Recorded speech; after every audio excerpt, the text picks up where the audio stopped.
Hey everyone, Leanne here from Kingdom Bloggers. Have you been considering making the jump from Christian blogging to Christian vlogging or Christian YouTube?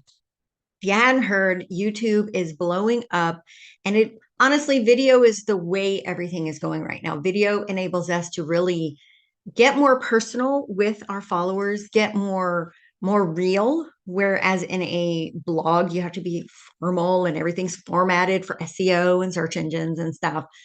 But people prefer video over written content by massive numbers. Okay. It's so much easier for me to understand something when I can see it with my eyes, especially if it's a tutorial or something like that. But also, even when you're coming down to, say, a Bible, like a Bible story, reading it on paper and having someone physically explain it to me with little nuances and things like that, it just makes it so much more understandable.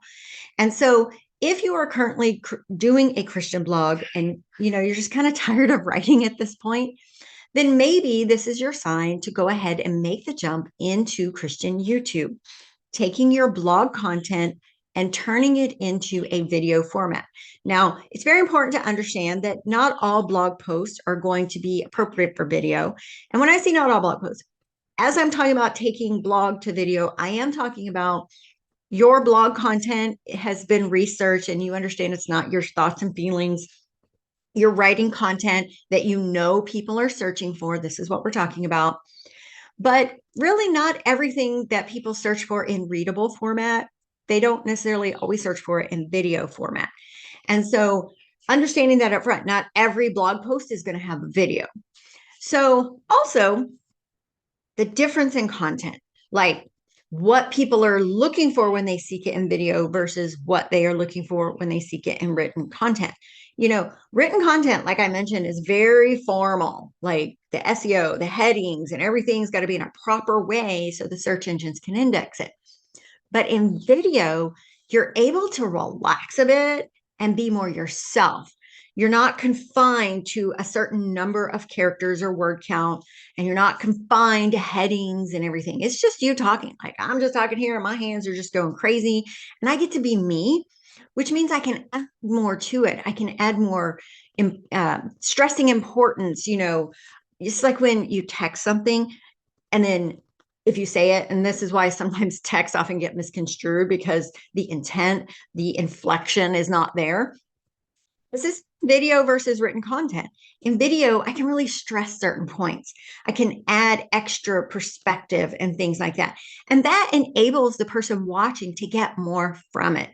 So if you've been considering doing it and you're just like not sure if you should, I'm telling you, you should, because people are flocking to YouTube to consume video content that relates to the Bible.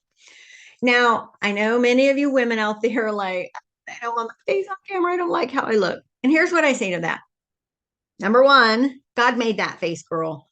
And so there's that. Like he made it, it's beautiful. Why should you hide it? He made it for a purpose.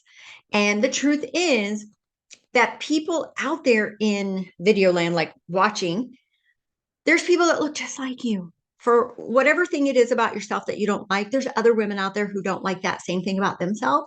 And by seeing you on the camera, they're going to be more drawn to you over someone else. And here's the good part, it may just give them the confidence to step boldly into something they've been putting off because of how they feel about how they look. So that's what I say to you women who really struggle with that part. And I know it's not easy. I mean, I've been doing this for years, so I make it look super easy. But we have to get over that visual insecurity because God made you this way and he made you for a purpose, and you should not be hiding it behind the camera. It should be in front of the camera so that you can light the world for somebody who needs to be having their world lit with your face. Okay, so there's that. All right, so now you understand the differences in the types of content and things like that. The important part of this, hear me out. You can't just take a blog post and just make a video and read the blog post. We don't do that. You have to make the video based on how people are searching for that topic. And so, of course, you could have cheat notes, like here's the important things I need to cover, or if it's a tutorial, here's the steps, and the steps are in the blog post, but again, they're very formalized. But don't just read the script of your blog post on camera. That is so boring, right? It needs to be conversational. If we're talking about like Bible study type, like who was Ruth in the Bible? Don't just read your blog post. Get like cliff notes, notes for dummies, whatever you want to call it, and have those off to the side, but then just speak as if you're getting in front of, say, the women's group at church, which many of you do. And I've had, it's so funny. Women tell me this all the time. Well, I mean, I get up and I give, a lesson every Sunday to my women's group at church. I get up in front of them and, I give a lesson. Okay, what's the difference? You're giving a lesson to a group of people, or you just have this little camera up here looking at you.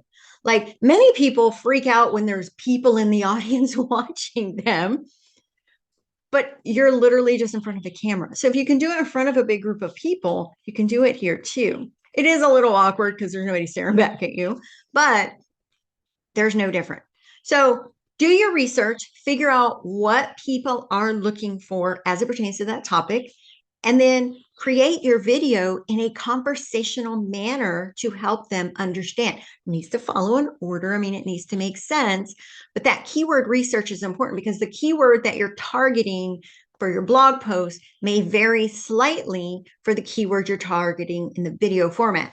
And that keyword is important. I'll do another video on YouTube keywords, but the keyword is important because you have to, say it in the video. It has to be, of course, in your title and description when you upload the video and things like that. But going from Christian blogging to Christian YouTube, notice how I say that several times in this video. That is part of the SEO for the video. So you need to understand what terms people are using to search for this specific kind of content in video form. Okay. Here's some benefits. So I talked about some things to keep in mind and, some how-to sort of. Now let's talk about some benefits of, other than reaching more people, of taking your Christian blog and turning it into Christian YouTube. Cross traffic. Once you've created the video, you can then embed it in the blog post. So it's adding supplemental content to the blog, which means when people see it, they're going to click and now they may become a YouTube subscriber. Also, in the video description, you can put a link to the blog post and people may click that. And so that's going to send more traffic for people who find you in YouTube to maybe visit your website, right? And so it's a really great way to cross promote both channels. Also, digital downloads. If you're giving away, let's say with the Bible study, you're giving some free questions for them. You want to put that stuff in the video notes as well. Now, if it's housed on your website, even better, because you can send them over to the website. The downloads are great. If you have products that you sell, any of that stuff can be put in the video just like it is in the blog post. But I would tell you, video tends to get more engagement. And also video, YouTube, often what I'm seeing, the growth is going to be much faster than the blog. Blogging is hard these days with all the algorithm updates and everything like that. It's getting harder and harder for newer blogs to start really seeing that organic traffic. But YouTube tends to take off a little faster. You get subscribers faster, especially if you're doing shorts. I'll do another video on shorts. But you can build your YouTube channel often a lot faster traffic-wise than you can build your blog. And so that traffic coming to your YouTube channel can help boost that traffic over to your blog and therefore help build both at the same time, if that makes sense. So all that to say, if you are on the fence about starting a Christian YouTube channel, I would highly encourage you. Of course, pray about it. I mean, it needs to be the right season for you, but don't be scared. If you're scared, that means you should do it. Because on the other side of that thing we're scared of is the thing that's going to make the biggest breakthrough in our lives or in our ministries. And so I know it's scary, especially if you are afraid of being up in front of people or things like that. And here's another thing too. I didn't mention this before, but I've had people kind of mention this, that they feel as though it's a little vain to have their face as the representation of their ministry or something along those lines. In other words, like, I don't want to be a celebrity. I want my face out there. It's not about me, it's about Jesus. Right. But we are the vessels to get that message out. And again, God made this face for a reason. And so it's not vain. It's vain when you're like, I want to be famous, right? I want to be on camera. Like, that's vain. But when you say, I am the vessel, God, please use me, use my face, use my personality. And that is the thing that you are seeking. It's not about you, it's about the message, and asking God to allow your body and face to be the vessel in which someone else relates to it and is therefore receive salvation because of it, maybe at some point. And so just kind of think about those things. There's nothing vain about being on camera. What is vain is the intent behind why you want to be on camera. Okay. And so that's all I have. I hope my ramblings made a little sense to you. If you have any questions, of course, drop a comment. Or, I do have my Facebook group. You can hop over there and ask any and all questions. I do have a YouTube coaching program, and I will put that link as well. The YouTube coaching is great because you have a private Facebook group, and I give you a personal structured plan to help you figure out what kind of videos, help you understand stuff and things like that. And we meet once a month and go over everything. So check that out if you want to know more information.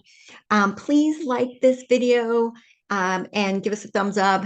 And if you have any questions at all, please ask. I am here to serve. I'm here to help you build your ministry so that we can dominate the internet for God's glory. All right, y'all. That's all. Have a great week, and I will see you in the next video. Bye-bye.